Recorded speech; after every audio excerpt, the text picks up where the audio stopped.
안녕하십니까. 문근식의 태스크포스 문근식입니다. 러시아 우크라이나 전쟁이 끝났 듯 하면서도 끝나지 않고 있습니다.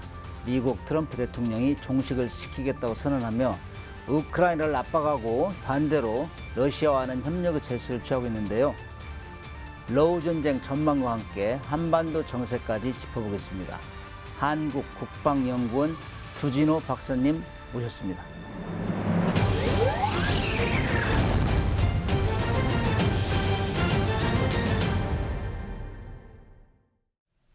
박사님 반갑습니다. 네, 안녕하세요. 먼저 시청자들을 위해서 간단히 자기소개 부탁합니다. 네, 시청자 여러분 안녕하십니까. 저는 한국국방연구원 한반도안보연구실에서 우크라이나 전쟁 그리고 러북 동맹관계 등을 연구하고 있는 두진호 연구위원입니다. 만나서 반갑습니다.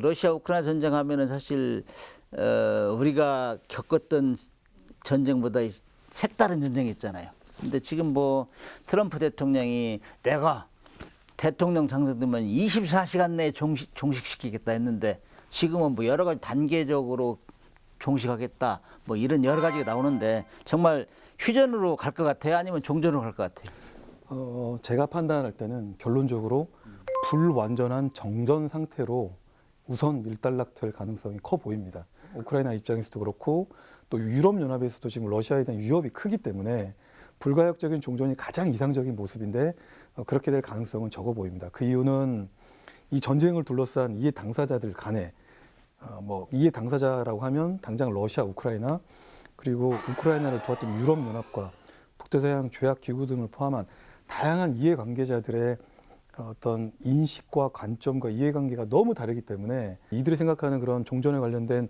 조건들을 하나로 수렴하기가 어렵기 때문에 사실은 종전은 어렵고요.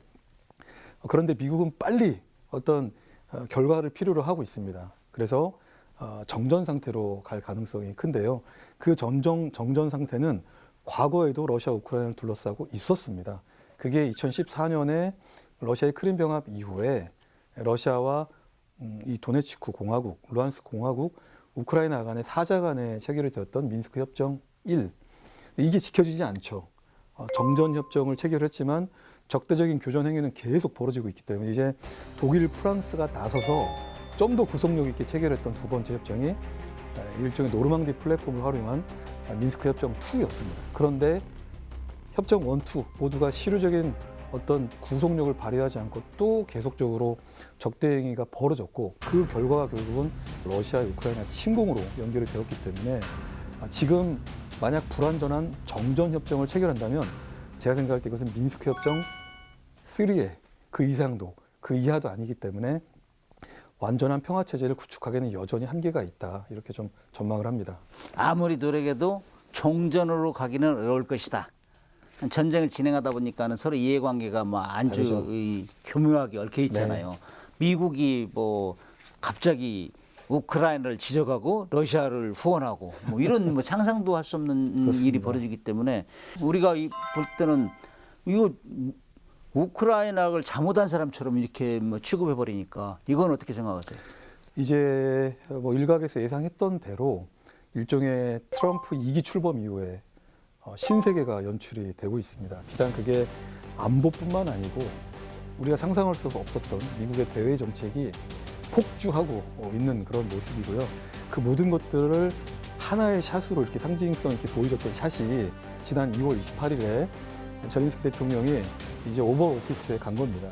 트럼프 대통령하고 정상회담을 그렇죠. 했는데 지금까지 우리가 보지 못했던 미국의 외교의 전형을 받고 바로 2월 28일 그 백악관에서 트럼프 대통령과 그다음에 제이디 벤스 부통령이 한 팀을 이루고 젤렌스키 대통령을 향해서 고성과 삿대질이 있으면서 결국은 당시에 이 우크라이나 간의 정상회담이 파행을 겪었고요.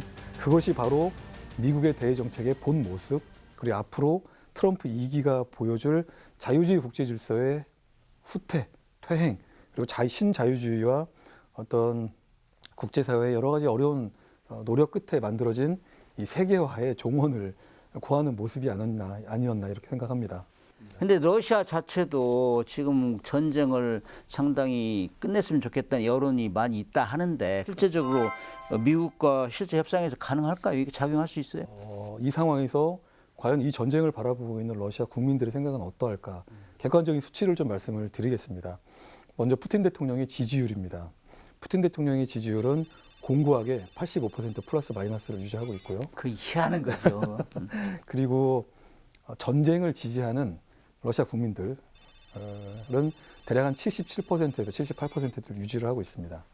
다만 일종의 밸런스 게임처럼 전쟁을 지속하기를 원하세요? 아니면 평화협상을 원하세요라는 두 가지 질문지를 놓고 이제 한 여론조사 결과를 보면 작년 후반기부터 전쟁 지속보다 평화협상을 원하는 러시아 국민들의 여론이 높아지고 있습니다. 그 얘기는 그만큼 러시아 국민들도 3년이 넘는 시간 동안 좀 이 지지부진한 전쟁의 결과, 완벽한 승리를 내놓지 못하는 러시아 군과 전쟁 지도부에 대한 불만과 그리고 전쟁 장기화로 인한 그런 피로가 굉장히 쌓여 있기 때문에 어쨌든 러시아 푸틴 대통령 입장에서도 올해 안에 어떤 형식으로든 전쟁은 끝내야 된다라고 하는 것이 지금 러시아 국민들이 가지고 있는 전반적인 여론이다, 이렇게 일반화할 수 있겠습니다.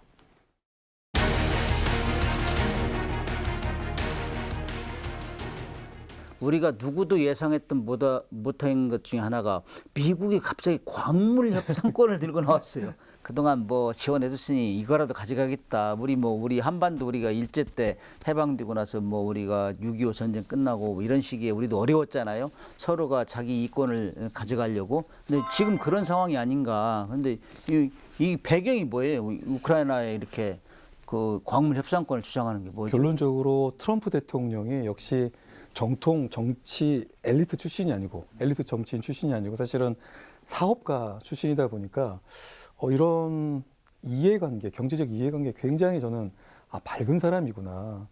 어떤 정치에 접근하는 관점이 기존 기성 정치인과 매우 다르구나. 트럼프 대통령이 우크라이나에 매장되어 있는 히토류의 50%의 이익을 주장하는 이유는 안정적인 공급망을 확보하기 위한 노력인 겁니다. 미중 전략 경쟁이 트럼프 2기에도 절대 약화하지 않고 계속 이제 격화할 가능성이 큰데, 미국은 사실은 한때 전체 히토류 시장에서의 상당 부분을 점유를 했습니다. 그래서 히토류를 채굴했고 정제할 수 있는 능력을 갖췄고 세계 시장에서 사실은 굉장히 중요한 공급망으로서 역할을 했죠. 그런데 이 히토류를 생산하는 데 있어서 어떤 폐기물이라든지 환경 오염과 같은 부수적인 문제가 있고, 그리고 1980년대 중동에는 석유가 있다면 중국에는 히토류가 있는 겁니다. 그래서 이 히토류를 덩샤오핑 시대에 중국의 전략 자원으로 이제 개발을 하기 시작하면서 공급량을 늘린 겁니다. 그러다 보니까 미국 입장에서는 히토류에서 압도적인 시장 영향력을 가지고 있었는데 중국이 공급량을 확대해버리니까 지난 30-40년 동안 중국은 거의 뭐 세계 시장의 60%에서 70%가 넘는 히토류 강국으로, 이렇게 수출 강국으로 부상을 했고요.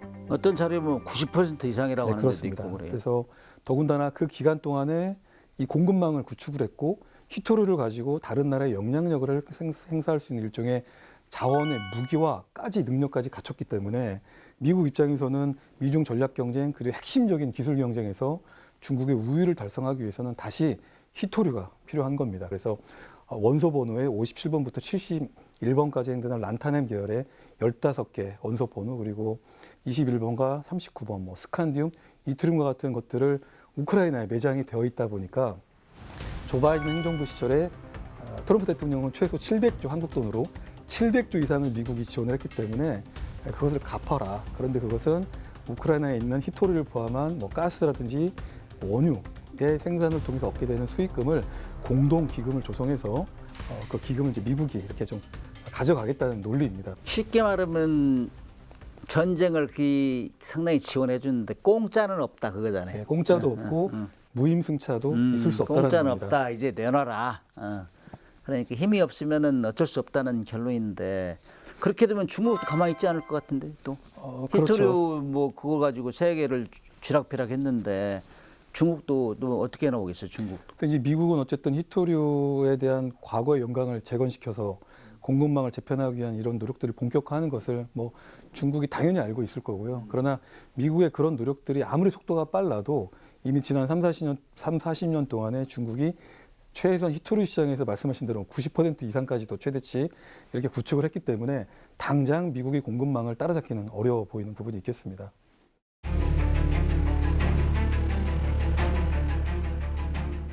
미국이 또 주장하는 트럼프 대통령이 주장하는 건 나토 형국들 돈 많이 내 방위비 이렇게 막 억지로 그냥 압박하고 있는데 이 나토 역할이 어떻게 변화될 것 같아요?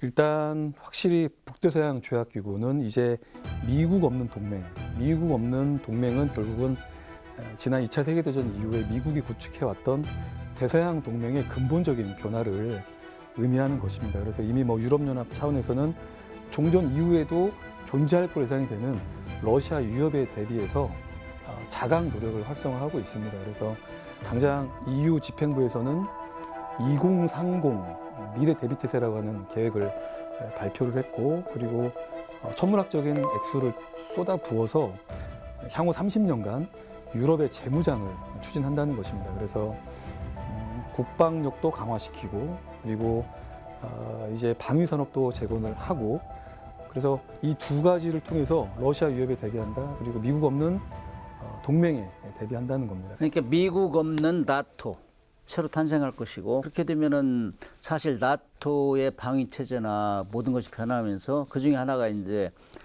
국방비를 많이 올리니까 우리한테는 또 기회가 온단 말이에요. 방위 산업, 그렇죠. 방산 수출에 대해서. 그거 외에도 우리한테도 상당히 영향이 많을 것 같은데 한반도에는 어떻게 또 영향이 있을 것 같아요? 트럼프의 이 일단 정책. 트럼프 2기의 마가주의 중에 하나는 이제 해외 군사 개입 최소화, 불개입주의라고 예외를 이렇게 좀 얘기를 하는데요. 그럼에도 불구하고 인도 태평양 지역에서의 대비태세는 유지 혹은 발전시켜 나가겠다라고 하는 입장이 있습니다. 그 얘기는 주 유럽에 있는 주 유럽 미군은 철수하더라도 인도 태평양 지역에 있는 뭐 주일 미군이라든지 주한 미군 감축 가능성은 그렇게 높아 보이지는 않고요. 중국이라고 하는 미국의 현실적인 적, 가장 강력한 잠재적인 적이 있기 때문에 역시 중국에 대응을 하기 위해서는 동맹 및 유사 입장 국가의 이런 협력이 너무 중요하기 때문에 주일 미군, 주한 미군을 줄인다는 것은 스스로의 대비 태세를 약화시켜서 결국 중국과의 경쟁에서 밀릴 수 있으니 그럴 가능성은 좀 적어 보입니다. 다만 이제 우리가 자랑하는 K 방산에 상당한 도움이 될 것 같습니다. 최근에 유럽연합의 입장이라는 것은 미국과 과거의 관계를 달리하고, 그래서 우선적으로 방위산업을 재건하고 국방력을 확충하더라도 미국산 무기 의존도는 낮춰나가고, 가급적이면 유럽 국가 내에서 생산하는 무기로 우선적으로 충원하고, 부족분은 한국을 포함한 이런 유사 입장 국가의 협력을 강화시켜 나가겠다라는 입장을 가지고 있기 때문에 우리 입장에서는 우리 한국의 방산 시장이 기회를 맞고 있다. 트럼프 2기가 보여주고 있는 이 대외 정책 환경 속에서 우리 K방산은 여전히 기회 요인이 더 크다, 이렇게 좀 평가합니다. 러시아 우크라이나 전쟁이 세계 그 안보지형을 완전히 바꿔놨는데 이 얘기하다 보면은 우리하고 너무 직결된 게 많아요. 그래서 오늘 두 박사님 오랜만에 모셨는데 많이 들어야 될 것 같아요. 러시아 전문가니까. 그래서 이 정도 말씀 나누고 또 다른 이야기를 이어가도록 하겠습니다. 감사합니다.